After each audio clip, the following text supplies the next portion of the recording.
Ganito la talaga mangyayari pag live out ka. Tama mo, itim na itim na. Iba na ang kulay ba, no? Yan ang kulay na masipag, tiyaga at tiis na isang OFW. Oh, saan ka pa?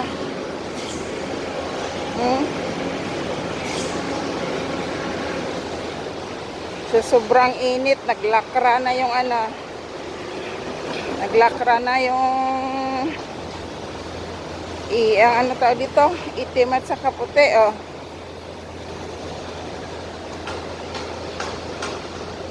Aha.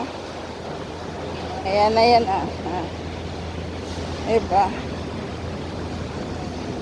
Ganun talaga paghiram yung puti mo ba? Diba? Paghiram yung puti mo, yan ang mangyayari sa'yo. Pagdating ng tag-init dito sa Dubai, ito mangyayari sa'yo pag live out ka.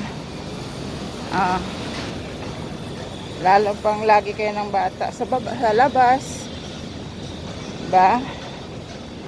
Lagi kayong nasa initan.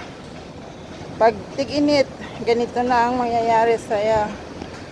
Ganon ang weather dito.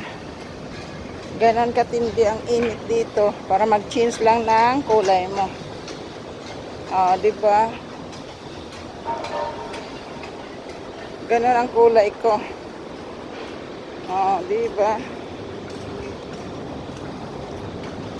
Yan ang kulay ng mga OFW pagdating ng tag-init. Depende siguro sa sa tawag dito, sa balat. Kung puti ka, pero kung puting nakaw ka lang, yan ang mangyayari. Iba na yung kulay, diba?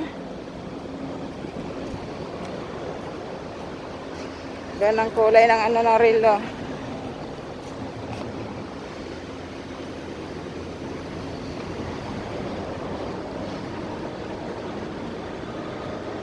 Black and white na siya ba? Tingnan mo naman yan.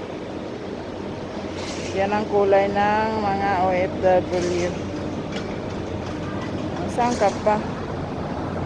Ay ko. Yan ang kulay. Yan talaga ang kulay nila. Diba? Kulay ng isang OFW katulad ko. Yan na siya.